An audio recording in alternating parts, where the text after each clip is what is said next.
নমস্কার। গল্পের ঝুলিতে সকল শ্রোতা বন্ধুদের স্বাগত জানাই। আজ আপনাদের জন্য গল্পের ঝুলিতে রয়েছে ধারাবাহিক উপন্যাস নারায়ণচন্দ্র ভট্টাচার্যের লেখা পরাধীন। আজ আপনারা শুনবেন পর্ব ৫। আগের পর্বগুলি যদি না শুনে থাকেন, ডেসক্রিপশানে দেওয়া লিঙ্ক থেকে গিয়ে শুনে নিতে পারেন। আর এই পর্বটি যদি ভালো লেগে থাকে, একটা লাইক এবং কমেন্ট করে জানানোর অনুরোধ রইল। আর চ্যানেলে নতুন হয়ে থাকলে পরবর্তী পর্বগুলি শোনার জন্য চ্যানেলটি সাবস্ক্রাইব করতে কিন্তু ভুলবেন না। তাহলে চলুন শুনে নেওয়া যাক আজকের পর্ব। দুর্গাদেবী দেবরকে বলিলেন, হ্যাঁ ঠাকুরপো, খেতু যদি পরে ওর খাওয়া পড়ার খরচটা দেবে। একটু আশ্চর্যান্বিতভাবে যতীনবাবু জিজ্ঞাসা করিলেন, ও আবার কি পড়বে? দুর্গাদেবী বলিলেন, পাশের পড়া পড়বে। পড়ার খরচ জোগাবে কে? ও যার ছেলেকে পড়ায় তিনি নাকি সে ভার নিয়েছেন। কে, দেবেনবাবু? তার নাম কি দেবেনবাবু? হ্যাঁ, ওর জন্যে তার এত মাথা ব্যথা কেন? তিনি নাকি ওর স্বভাব চরিত্র দেখে খুব খুশি হয়েছেন, বলেছেন আরও পড়াশোনা করলে খুব বড় লোক হবে। বিরক্তভাবে যতীনবাবু বলিলেন, ছাই হবে। দুর্গাদেবী চুপ করিয়া রহিলেন। একটু থামিয়া যতীনবাবু বলিলেন, তা দেবেনবাবু যখন পড়ার খরচের ভার নিলেন, তখন খাওয়ার খরচের ভারটা নিলেও তো পারতেন। পরে আর কত ভার নেবে বলো? আমি বা কি এমন আপন? মস্তক সঞ্চালন করিয়া দুর্গাদেবী বলিলেন, একটু সুবাদ আছে বই কি, নয়তো শহরে এত লোক থাকতে আমাদের কাছেই বা এসে পড়বে কেন? গম্ভীর স্বরে হুঁ বলিয়া যতীনবাবু হিসাবের খাতায় মনোনিবেশ করিলেন। দুর্গাদেবী একটু দাঁড়াইয়া থাকিয়া সসংকোচে জিজ্ঞাসা করিলেন, কি বলো? ব্রজসুন্দরী আসিয়া দরজার পাশে দাঁড়াইয়াছিলেন। তিনি ঈষৎ উচ্চকণ্ঠে বলিলেন, বলা বলি আবার কি, একটু হিসেব করে কথা কইলেই হয়। শহরে একটা লোকের খেতে কত পড়ে? দরজার দিকে চাহিয়া ঈষৎ রুষ্ট স্বরে দুর্গাদেবী বলিলেন, 500 টাকা পড়ে। ভাতের হাঁড়ির ভাত খাবে, তার আবার পড়াপড়ি কি? ব্রজসুন্দরী মৃদু অথচ একটু চিবানো স্বরে বলিলেন, ভাতের হাঁড়িতে ভাতটা তো এমনি আসে না। তর্জন করিয়া দুর্গাদেবী বলিলেন, না, তুই রোজগার করে এনে দিস। দেখ ছোট বউ, অমন সব কথা মনে আনিস না বলছি। ভগবান করুন আমার যতীন রোজ 500 লোকের পাতে ভাত দিক, দেখে আমার চক্ষু সার্থক হোক। ব্রজসুন্দরী অলক্ষ্যে বিকৃত মুখভঙ্গি করিলেন। যতীনবাবু হিসাবের খাতা হইতে চোখ তুলিয়া বলিলেন, গেল মাসে কত খরচ হয়েছে জানো? 107 টাকা 13 আনা। গর্বপ্রদীপ্ত কণ্ঠে দুর্গাদেবী বলিলেন, আমি ঠাকুরের কাছে প্রার্থনা করি তোর মাসে 707 টাকা খরচ হোক। একটু গম্ভীর হাসি হাসিয়া যতীনবাবু বলিলেন, কিন্তু পুঁটি 10 বছরে পা দিয়েছে তা জানো? ঈষৎ ক্ষুব্ধ স্বরে দুর্গাদেবী বলিলেন, না, আমি আর তা কি করে জানব? যা ভাবছিস তুই, কেননা তুই এখন কর্তা হয়ে পড়েছিস। ধীর গম্ভীর স্বরে যতীনবাবু বলিলেন, রাগ করো কেন বৌদি? জানছো তো বটে, কিন্তু আর 1 বছর পরেই যে অন্তত 3,000 টাকা চাই, তার কি? টাকাগুলো কি আসমান হতে আসবে? ক্রোধ প্রদীপ্ত কণ্ঠে দুর্গাদেবী বলিলেন, না, তুই এনে দিবি। দেখ যতীন, তোর মনে পড়ে না, কিন্তু আমার বেশ মনে আছে। যে বছর তিনি মারা যান, সেই বছর একদিন চালের অভাবে খুদ রেঁধে গুড় মেখে তোকে পায়েস বলে খেতে দিয়েছিলাম। তুই মুখ বাঁকিয়ে বলেছিলি, এ আবার কি পায়েস বৌদি? আমি বলেছিলাম, এ একরকম নতুন পায়েস, খেতে হয়। সেদিন আমি একবারও ভাবি নাই যে তুই মাসে মাসে এমন আজলা ভরে টাকা আনবি। অতীত স্মৃতির উচ্ছ্বাসে দুর্গাদেবীর কণ্ঠ যেন রুদ্ধ হইয়া আসিল। যতীনবাবু ডান হাতে কলমটা ধরিয়া বাঁ হাতের আঙুলগুলা মাথার চুলের ভিতর সঞ্চালন করিতে লাগিলেন।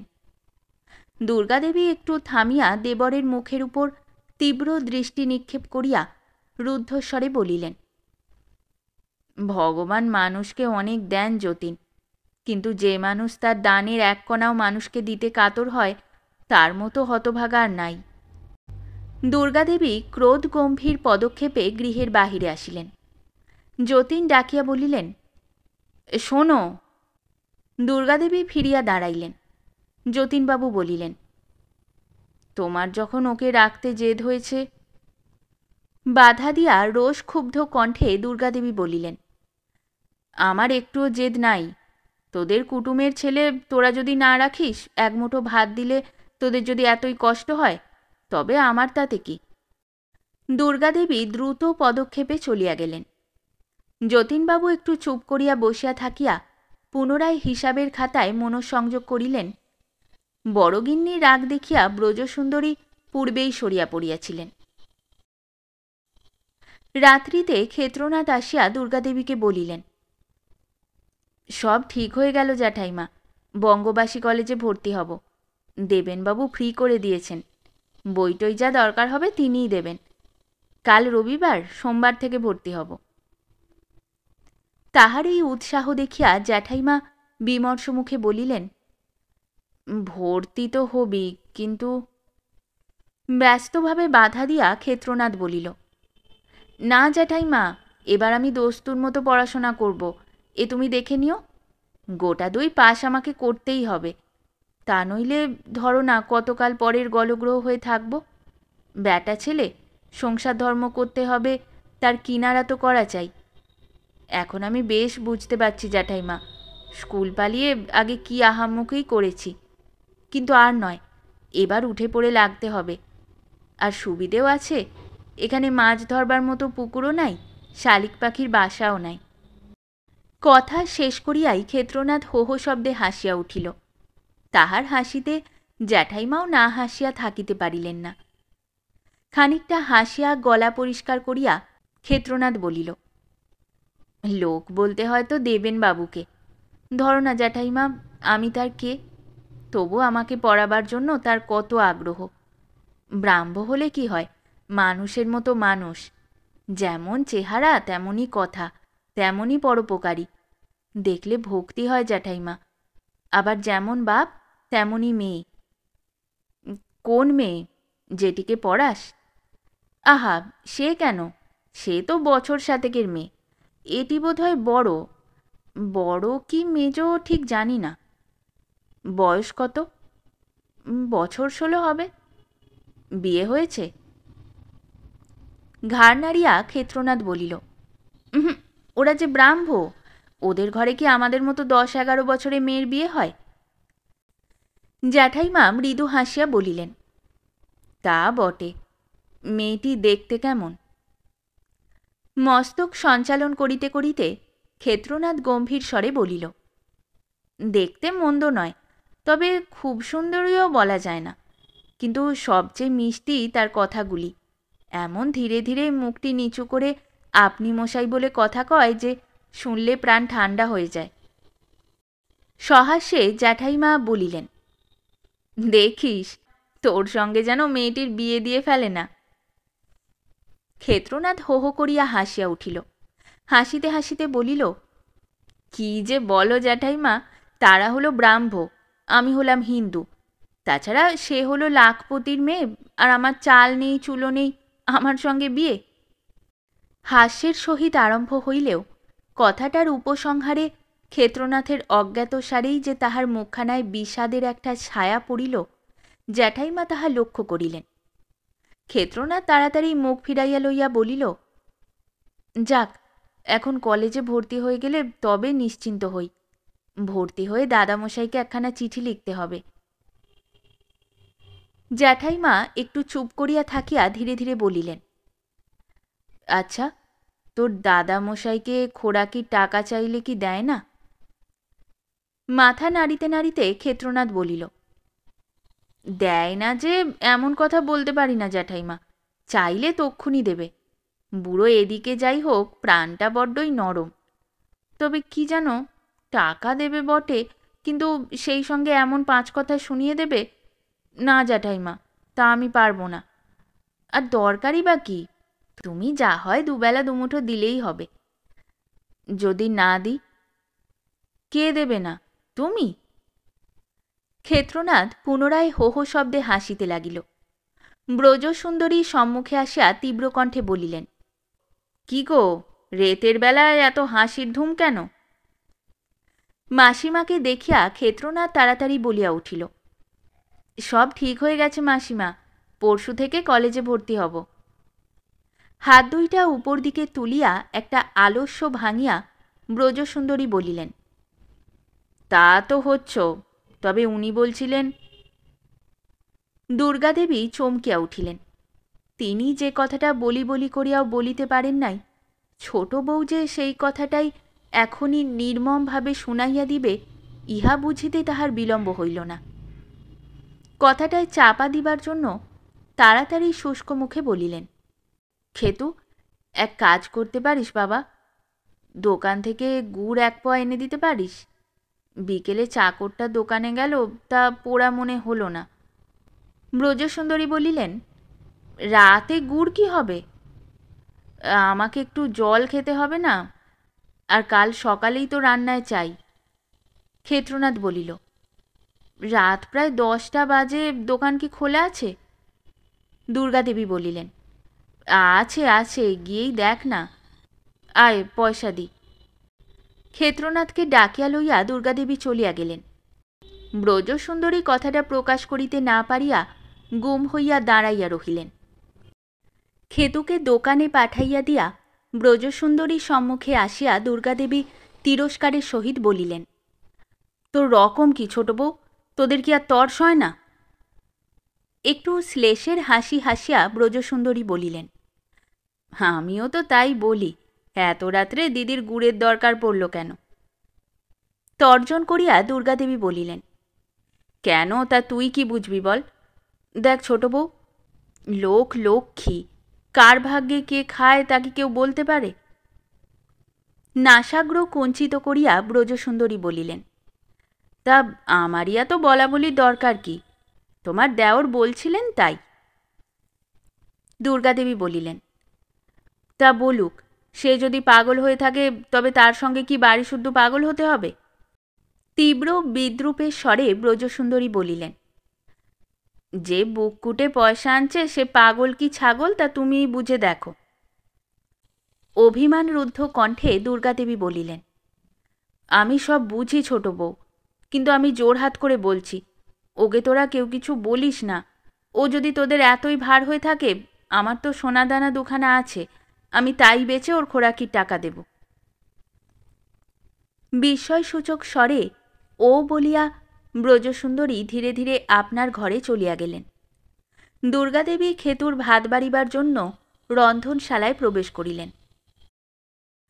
অনেক দিনের তামাদি প্রায় দেনা পাওনার কথাটা হঠাৎ মনে পড়িলে চতুর মহাজন যেমন তাড়াতাড়ি সুদ আসল সমেত পাওনাটা আদায় করিয়া লইবার জন্য ব্যস্ত হইয়া পড়ে, ক্ষেত্রনাথও তেমনি স্কুলে ভর্তি হইয়া এতদিনের অমনোযোগিতাজনিত ক্ষতিটাকে সুদে আসলে পোষাইয়া লইবার জন্য এমনি উঠিয়া পড়িয়া লাগিল যে তাহার এই অদ্ভুত পাঠানুরাগ দর্শনে ব্রজসুন্দরী পর্যন্ত বিস্মিত না হইয়া থাকিতে পারিলেন না।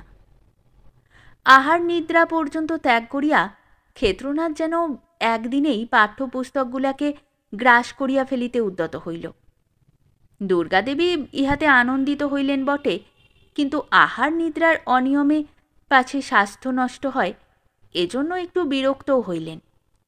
তিনি ক্ষেত্রনাথকে মৃদু তিরস্কার করিয়া বলিলেন, হ্যাঁ রে খেতু, তুই একদিনে পণ্ডিত হতে চাস নাকি? সহাস্যে ক্ষেত্রনাথ উত্তর করিল, তা যদি পারতাম জ্যাঠাইমা, তবে সে কি চমৎকারই হতো। জ্যাঠাইমা হাসিয়া বলিলেন, তাই বুঝি খাওয়া দাওয়া পর্যন্ত ছেড়ে সদ্য সদ্য কালিদাস হবার চেষ্টায় আছিস? ক্ষেত্রনাথ বলিল, কাজেই বিদ্যাটা অনেক পেছনে পড়ে থাকলেও বয়সটা যে খুব এগিয়ে গিয়েছে জ্যাঠাইমা, এখন কি আর ধীরে সুস্থে পড়বার সময় আছে? কিন্তু তার ভেতর খাওয়া দাওয়ার জন্যও তো একটু সময় দিতে হবে। সেই সময় আগে যথেষ্ট দিয়েছি, পরেও যথেষ্ট দিতে পারবো, মাঝে দিন কতক না হয় একটু কমই দিলাম। জ্যাঠাইমা ঈষৎ রাগতভাবে বলিলেন, তা দিলে চলবে না। গরম ভাত ঠান্ডা হয়, ডাল তরকারি টক হয়ে যায়। মাথা নাড়িয়া ক্ষেত্রনাথ বলিল, হলেই বা টক, আমার খাওয়া তো আটকায় না। তর্জন করিয়া জ্যাঠাইমা বলিলেন, কিন্তু রাত 1টা পর্যন্ত কে তোর ভাত আগলে থাকে বলতো? তুমি, বলিয়া ক্ষেত্রনাথ হাসিতে হাসিতে চলিয়া গেল। ক্ষেত্রনাথের এই অসাধারণ পাঠানুরাগ দেখিয়া যতীনবাবু কিছু বলিলেন না, কিন্তু ব্রজসুন্দরীর এতটা বাড়াবাড়ি সহ্য হইল না। যদিও ক্ষেত্রনাথ এ পর্যন্ত সংসারের কোনো কাজের সম্পর্কেই থাকিত না, তথাপি ব্রজসুন্দরী ইদানিং আক্ষেপ প্রকাশ করিয়া বলিতেন, এমন পড়াও বাপের জন্মে দেখি না বাবু। গেরস্থ ঘরের ছেলের এমন দিনরাত বইয়ে মুখে থাকলে কি সংসার চলে? সবটাই অন্যায়। এই অন্যায়টা যাহাতে অতিরিক্ত না হয়, তজ্জন্য ব্রজসুন্দরী ইদানিং মধ্যে মধ্যে তাহাকে 2-1টা সাংসারিক কাজের ফরমাইশও করিতেন। ক্ষেত্রনাথ কোনোটা পালন করিত, কোনোটা বা করিত না। ব্রজসুন্দরী তাহার অসাক্ষাতে, অথচ তাহার শ্রুতিগোচর হয় এমনভাবে একটু চড়া গলায় বলিতেন, কালে ভদ্রে দোকান যাওয়া, বাজার করা, এটাও যদি না করবে তবে খাওয়াটা হবে কোথা হতে? ক্ষেত্রনাথ মাথা নিচু করিয়া পাঠে গভীর মনঃসংযোগ দিবার চেষ্টা করিত। দুর্গাদেবী বলিতেন, কেন এমন সব কথা বলিস ছোট বউ? ব্রজসুন্দরী বিরক্তির সহিত উত্তর করিতেন, সাধে কি বলি, লোকে বিবেচনা না করে কাজ করলেই বলতে হয়। আমার এত অশৈরণ সহ্য হয় না। দুর্গাদেবী চুপ করিয়া থাকিতেন। ব্রজসুন্দরী কিন্তু এত সহজে নিরস্ত হইতে পারিতেন না। বড় ছেলে ধীরেন স্কুলে নূতন ভর্তি হইয়াছিল। সে পড়া করিতে বসলে ব্রজসুন্দরী তাহাকে বলিতেন, এখানে বসে কি ওসব পড়ছিস? বাইরের ঘরে তোর খেতা দাদা পড়ছে, তার কাছে গিয়ে পড়াটা বলে নে না। মাতার তাড়নায় ধীরেন অগত্যা ক্ষেত্রনাথের নিকট পড়িতে যাইত, কিন্তু অমনোযোগিতার জন্য যদি মার খাইয়া কাঁদিত, তাহা হইলে ব্রজসুন্দরী ছেলেকে তিরস্কার করিয়া বলিতেন, হতভাগা ছেলে, কেন তোর ওর কাছে যাওয়া? ও আপনার পড়া নিয়েই ব্যস্ত, তোকে আবার পড়াবে? তারপর দুর্গাদেবীকে লক্ষ্য করিয়া সক্ষোভে বলিতেন, দেখলে দিদি, ছেলেটা পড়তে গেছিল বলে মেরে হাড় ভেঙে দিয়েছে। দুর্গাদেবী ধীরেনকে জিজ্ঞাসা করিতেন, কেন তোকে মেরে ছেড়ে ধীরে? মায়ের কাছে মিথ্যা বলিলেও জ্যাঠাইমার কাছে মিথ্যা বলিবার সাহস ধীরেনে ছিল না। সুতরাং সে হাতের উল্টা পিঠ দিয়া চোখ রগড়াইতে রগড়াইতে ভয় ভয় বলিল, পড়া বলতে পারি না তাই। দুর্গাদেবী ছোট বউয়ের দিকে চাহিয়া বলিলেন, তা পড়া বলতে না পারলে মারবে না তো কি করবে? অপ্রতিভ হইয়াও ব্রজসুন্দরী দমিলেন না। তিনি সমান বিরক্তিসূচক কণ্ঠে বলিলেন, তাই একবারেই কি বলতে পারবে? ভালো করে পড়ালে তবে তো পড়া বলতে পারবে। তা তো নয়, যাতে পড়তে না আসে সেই চেষ্টা। দুর্গাদেবী রাগতভাবে ক্ষেত্রনাথকে তিরস্কার করিয়া বলিলেন, ধীরে পড়তে এসেছিল, তাকে এত মারধর করেছিস কেন? ক্ষেত্রনাথ বলিল, বারে, পড়তে বসে পড়বে না আর তাকে মারব না? দুর্গাদেবী বলিলেন, না, খবরদার, তুই মারতে পাবি না। মাথা নাড়িয়া ক্ষেত্রনাথ বলিল, না পড়লেই আমি মারব। ক্রুদ্ধ স্বরে দুর্গাদেবী বলিলেন, ওদের ভাত খাবি আর ওদেরই ছেলে ঠাঙাবি? গম্ভীর স্বরে ক্ষেত্রনাথ বলিল, ওদের ভাতও খাবো আর ওদের ছেলেটার মাথাও খাবো, এ দুটো কাজ আমার দ্বারা হবে না জ্যাঠাইমা। এ উত্তরে দুর্গাদেবী নিরস্ত হইলেন। ছেলেটাকে মারধর করার কথা যতীনবাবুর কানেও উঠিল। যতীনবাবু শুনিয়া বলিলেন, দূর হোক, ধীরেকে যদি পড়াতেই হয় তবে না হয় একটা মাস্টার রেখে দিচ্ছি। ব্রজসুন্দরী ব্যস্তভাবে বলিলেন, ও মা, ওইটুকু ছেলের তরে আবার মাস্টার? বসে বসে একটা লোককে খাওয়াবে, আবার মাসে মাসে মাস্টারের মাইনে গুনবে? একটা মানুষ তো কদ্দিক সামলাবে? ও না পড়ায় নিজে সকালে সন্ধ্যায় পড়াটা বলে দেবে, ওই রত্তি ছেলের কতই বা পড়া। তাহাই হইল। দিন কয়েক যতীনবাবু নিজেই ছেলেকে পড়াইলেন, কিন্তু সপ্তাহ অতীত না হইতেই ব্রজসুন্দরী সন্ধ্যার পূর্বেই ছেলেকে তাড়া দিয়া বলিতেন, আচ্ছা ধীরে, ততক্ষণ বইখানা নিয়ে তোর খেতু দাদার ঘরে গিয়ে বসলেও তো পারিস। সেই একটা লোক তেতেপুরে এসে পড়াবে তবে হবে, তার কি একটু নিঃশ্বাস ফেলবার জো নেই? ছোট বউয়ের এই আকস্মিক পতিভক্তির মূল কারণ বুঝিয়া দুর্গাদেবী মনে মনে না হাসিয়া থাকিতে পারিতেন না। মাসকাবারে যতীনবাবু যখন হিসাবের খাতা লইয়া বসিয়াছিলেন, তখন দুর্গাদেবী গিয়া তাহার সম্মুখে একখানি 10 টাকার নোট রাখিয়া দিলেন। যতীনবাবু মুখ তুলিয়া তাহার দিকে চাহিলে দুর্গাদেবী বলিলেন, খেতুর খোরাকি। যতীনবাবু কিছু না বলিয়াই পুনরায় হিসাবে মনঃসংযোগ করিলেন। দুর্গাদেবী ধীরে ধীরে ঘরের বাহির হইয়া গেলেন।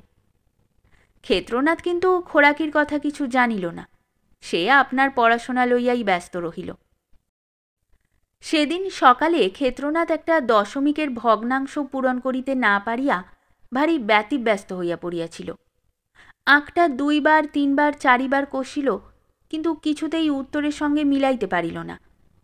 বিরক্তভাবে ক্ষেত্রনাথ খাতা পেন্সিল ফেলিয়া উঠিয়া দাঁড়াইতেই শুনিল, পাশের বৈঠকখানার ঘড়িতে টং টং করিয়া 10টা বাজিয়া গেল। তাড়াতাড়ি খাতা বই গুছাইয়া রাখিয়া ক্ষেত্রনাথ গামছা লইয়া স্নান করিতে বাহির হইল। এমন সময় ব্রজসুন্দরী ডাকিয়া বলিলেন, ও খেতু, একবার গয়লানির বাড়ি যেতে পারিস? বেলা 10টা বেজে গেল, এখনো দুধ দিয়ে গেল না, ছেলেটা কেঁদে সারা হচ্ছে। একে আঁক মেলে না, তাহার উপর বেলা হইয়া গিয়াছিল, সুতরাং ক্ষেত্রনাথ রাগের সহিত উত্তর করিল, আমি পারব না, আমার বেলা হয়ে গেছে। ব্রজসুন্দরী চড়া সুরে বলিলেন, পারবে না যে তা জানি, তুমি আবার পারো কি? বেলা হলো কেন? এতক্ষণ আমার সংসারের কি কাজ করছিলে তুমি? ক্ষেত্রনাথ মাসিমার মুখের উপর একটা তীব্র দৃষ্টি নিক্ষেপ করিয়াই কলতলার দিকে অগ্রসর হইল। ব্রজসুন্দরী বলিলেন, একটা কাজ বললেই পারবো না, কিন্তু খাবার সময় তো কেউ পারবো না বলে না। ভাতের কাঁড়িটা আসে কোথা হতে? দুর্গাদেবী রন্ধনশালায় ছিলেন। তিনি সত্তরপদে বাহিরে আসিয়া তর্জন করিয়া বলিলেন, কেন বল দেখি ছোট বউ, তোর এত কথা? ও কি তোদের চাকর, না অমনি তোদের খাচ্ছে? খোরাকি দিয়ে খাচ্ছে যখন, তখন তোর এত মুখ ঝামটা সইবে কেন বল দেখি? ব্রজসুন্দরী মুখ ঘুরাইয়া বলিলেন, ইস, ভারী তো খোরাকি, 10টা টাকা আবার টাকা, তাই খোরাকি? 10 টাকায় একজনের দুবেলা চব্যচস্য হয় কি না? দুর্গাদেবী ইহার উত্তর দিতে যাইতেছিলেন, কিন্তু ক্ষেত্রনাথের মুখের দিকে দৃষ্টি পড়িতেই থামিয়া গেলেন। দেখিলেন খেতুর মুখখানা যেন সাদা হইয়া গিয়াছে। সে বিস্ময় ব্যাকুল দৃষ্টিতে তাহার মুখের দিকে চাহিয়া রহিয়াছে। রাগের মাথায় খেতুর সম্মুখে খোরাকির কথাটা প্রকাশ করিয়া যে কতদূর অন্যায় করিয়া ফেলিয়াছেন, ইহাই ভাবিয়া দুর্গাদেবী ব্যাকুল হইয়া পড়িলেন। তিনি তাড়াতাড়ি রন্ধনশালায় প্রবেশ করিলেন। ব্রজসুন্দরী আপন মনে গজগজ করিতে করিতে হতভাগা চাকরের উদ্দেশ্যে গালি বর্ষণ করিতে লাগিলেন। ক্ষেত্রনাথ ধীরে ধীরে কলের মুখে মাথা পাতিয়া বসিল। আহারে বসিয়া 2 গ্রাস ভাত মুখে তুলিয়া ক্ষেত্রনাথ ডাকিল, জ্যাঠাইমা। দুর্গাদেবী তাহার দিকে না ফিরিয়াই উত্তর দিলেন, কেন? ক্ষেত্রনাথ বলিল, কে খোরাকি দিচ্ছে জ্যাঠাইমা? দুর্গাদেবী ঝঙ্কার দিয়া বলিলেন, যেই দিক না, তোর এত খোঁজে দরকার কি, তুই আপনার খেয়ে নে। ক্ষেত্রনাথ কোলের কাছের ভাতগুলা নাড়িতে নাড়িতে বলিল, তুমি মাসে 10 টাকা করে দিচ্ছ? কৃত্রিম কোপ প্রকাশ করিয়া দুর্গাদেবী বলিলেন, হ্যাঁ দিচ্ছি, এমন ছেলেও দেখি না বাবা, একটা কথা কানে গেছে তোমনি কে কি বৃত্তান্ত সব খোঁজ রাখা চাই। খেয়ে নে, বেলা যে 11টা বাজে, কলেজে যাবি কখন? কার্যান্তরের অছিলায় দুর্গাদেবী রন্ধনশালা হইতে চলিয়া গেলেন। ক্ষেত্রনাথ ক্ষিপ্র হস্তে আহার শেষ করিয়া উঠিল। সারা দিনরাত ভাবিয়া পরদিন সকালে ক্ষেত্রনাথ দাদা মহাশয়কে চিঠি লিখিতে বসিল। 2-3 খানা কাগজ নষ্ট করিয়া শেষে লিখিল, দাদামশাই, আপনার চিঠি পেয়েছি, কিন্তু লজ্জায় উত্তর দিতে পারি নাই। ভুলক্রমে আমি যেরকম অকৃতজ্ঞতার কাজ করেছি, তাতে আমি নিজের কাছেই নিজে লজ্জিত। আমার এখন ভুল ভেঙেছে, কিন্তু যা করেছি তার জন্য আপনাদের কাছে ক্ষমা চাইতেও লজ্জা হয়। আমি এখন আর চাকরি করি না, আবার পড়ছি। এতদিনে আবার লেখাপড়া শেখবার খুব শখ হয়েছে, কিন্তু দেখছি সে শখ মেটাবার পক্ষে বাধা অনেক। আপনি যদি দয়া করে মাসে 10টি করে টাকা পাঠিয়ে দেন, তবেই পড়া হয়, নয়তো কলেজ ছাড়তে হবে। আপনার উত্তরের আশায় রইলাম। আপনার বিবেচনায় যা হয় করবেন। ইতি, আপনার স্নেহের খেতু। চিঠি লেখা শেষ করিয়া ক্ষেত্রনাথ তাহা 2-3 বার পড়িল। তারপর ভ্রুকুটি করিয়া চিঠিখানা কুটি কুটি করিয়া ছিঁড়িয়া ফেলিল এবং ছিন্ন খণ্ডগুলোকে জানালা গলাইয়া ফেলিয়া দিয়া চুপ করিয়া বসিয়া রহিল। ঘড়িতে 10টা 10:30 বাজিয়া গেল।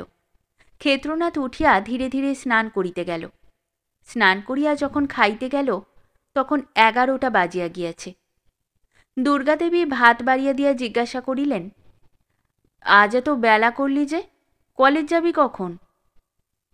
গণ্ডুস করিয়া ভাত মুখে তুলিতে তুলিতে ক্ষেত্রনাথ বলিল, আজ আর যাব না। কেন? ভালো লাগে না। ঈষৎ হাসিয়া দুর্গাদেবী বলিলেন, এরই মধ্যে অরুচি হয়ে গেল। ক্ষেত্রনাথ কোনো উত্তর দিল না। দুর্গাদেবী জিজ্ঞাসা করিলেন, তাহলে কি করবি? উদাস স্বরে ক্ষেত্রনাথ বলিল, দেখি যদি একটা চাকরি বাকরি জোগাড় করতে পারি। বলিয়া দুর্গাদেবী সকার্যে মনোনিবেশ করিলেন। ক্ষেত্রনাথ নীরবে আহার কার্য সম্পন্ন করিতে লাগিল। একটু পরে দুর্গাদেবী জিজ্ঞাসা করিলেন, সত্যি পড়া ছাড়বি? সহাস্যে ক্ষেত্রনাথ উত্তর দিল, তোমার কাছে কি মিথ্যা বলি জ্যাঠাইমা? কিন্তু কেন ছাড়বি ঠিক করে বল দেখি। বলেছি তো, ভালো লাগছে না। মৃদু তিরস্কারের স্বরে দুর্গাদেবী বলিলেন, তুই না আমার কাছে মিথ্যা বলিস না? ক্ষেত্রনাথ লজ্জায় ঘাড় নিচু করিল। দুর্গাদেবী বলিলেন, ও সব বদখেয়াল ছেড়ে খেয়ে দে কলেজে যা। ক্ষেত্রনাথ নিরুত্তর। দুর্গাদেবী জিজ্ঞাসা করিলেন, যাবি কিনা বল। মুখ না তুলিয়াই ক্ষেত্রনাথ উত্তর করিল, না। বিরক্তির সহিত দুর্গাদেবী বলিলেন, যাবি না? কেন বল দেখি। গম্ভীর স্বরে ক্ষেত্রনাথ বলিল, গিয়ে কি হবে? ক্রুদ্ধ কণ্ঠে দুর্গাদেবী বলিলেন, আমার শ্রাদ্ধ হবে। সহাস্যে ক্ষেত্রনাথ বলিল, তোমার না হোক, তোমার টাকাগুলোর শ্রাদ্ধ হবে বটে। তীব্র ভ্রুকুটি করিয়া দুর্গাদেবী বলিলেন, ও তাই পড়া ছাড়বি? আমার পয়সায় খাওয়া এতটা অপমান তুই স্বীকার করবি? একটা ছোট নিঃশ্বাস ফেলিয়া ক্ষেত্রনাথ বলিল, অপমান নয় জ্যাঠাইমা, মিছে কেন তুমি পয়সাগুলো জলে ফেলবে? দুর্গাদেবী রাগে চোখ মুখ লাল করিয়া বলিলেন, আমার পয়সা আমি জলে ফেলি, উড়িয়ে পুড়িয়ে দিই, তোর তাতে কি? ক্ষেত্রনাথ মৃদু হাসিল, বলিল, আমার তাতে একটু আপত্তি আছে বই কি জ্যাঠাইমা, আমি যে তোমাকে ঠিক মায়ের মতোই দেখি। দুর্গাদেবীর মুখখানা মুহূর্তে আনন্দের কোমল জ্যোতিতে প্রজ্জ্বল হইয়া উঠিল। তিনি স্নেহপূর্ণ তিরস্কারের স্বরে বলিলেন, আর আমি তোকে পরের ছেলের মতো দেখি, এইটাই তুই ভেবে নিয়েছিস না?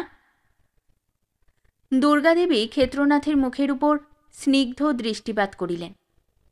ক্ষেত্রনাথ নত মুখে একটু ধরা গলায় বলিল, না জ্যাঠাইমা, আমি ঠিক তা মনে করি না। দুর্গাদেবী বলিলেন, যদি না মনে করিস তবে খেয়ে উঠে আস্তে আস্তে কলেজে চলে যা। ক্ষেত্রনাথ একটু ইতস্তত করিয়া বলিল, আজ থাক, বড্ড বেলা হয়ে গিয়েছে। দৃঢ় স্বরে দুর্গাদেবী বলিলেন, না, আজ তোকে যেতেই হবে। এক একদিন তো তুই এর চাইতে বেলাতেও যাস। ক্ষেত্রনাথ বলিল, কিন্তু এতে তোমার লাভটা কি জ্যাঠাইমা? ক্রুদ্ধ স্বরে দুর্গাদেবী বলিলেন, লাভ? একরত্তি ছেলে তুই, আমার লাভ লোকসানের কথা তুই কি বুঝবি? একটু হাসিয়া ক্ষেত্রনাথ বলিল, কিন্তু যতটুকু বুঝি তাতে ঘড়াঘড়ি ঝগড়া ছাড়া আর কোনো লাভ দেখতে পাই না। ক্ষেত্রনাথের মুখের উপর তীব্র দৃষ্টি নিক্ষেপ করিয়া দুর্গাদেবী চড়া গলায় বলিলেন, ঝগড়া হলেই বা ঝগড়া, আর যদি আমার একটা পেটের ছেলে থাকতো, তাকে মানুষ করতে হতো না, তাকে লেখাপড়া শেখাতে হতো না, তার জন্য কারোর সঙ্গে ঝগড়া করতে হতো না? দুর্গাদেবীর চক্ষু দুইটা সজল হইল, গলাটা ধরিয়া আসিল। সেই জল ভরা চোখে ধরা গলায় দুর্গাদেবী বলিতে লাগিলেন, যতীনকে মানুষ করেছি বটে, কিন্তু তাতে আমার ছেলে মানুষ করবার স্বাদ মেটেনি খেতা, এ কথাটা তুই মনে রাখিস। ক্ষেত্রনাথের চোখ দিয়া 2 ফোঁটা জল গড়াইয়া ভাতের থালায় পড়িল। দুর্গাদেবী বাঁ হাতের উল্টা পিঠে চোখ মুছিয়া বলিলেন, বসে থাকিস না, খেয়ে নে, বেলা বোধহয় 11:30। ক্ষেত্রনাথ তাড়াতাড়ি আহার শেষ করিয়া উঠিল এবং জামা কাপড় পরিয়া কলেজে চলিয়া গেল।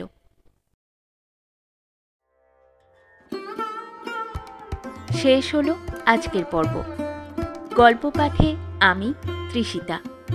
এই পর্বটি যদি আপনাদের ভালো লেগে থাকে লাইক এবং শেয়ার করে দেবেন, আর চ্যানেলে নতুন হয়ে থাকলে পরবর্তী পর্বগুলি শোনার জন্য চ্যানেলটি সাবস্ক্রাইব করতে কিন্তু ভুলবেন না। খুব তাড়াতাড়ি পরবর্তী পর্ব নিয়ে ফিরে আসব। সকলে ভালো থাকুন, শুনতে থাকুন গল্পের ঝুলি।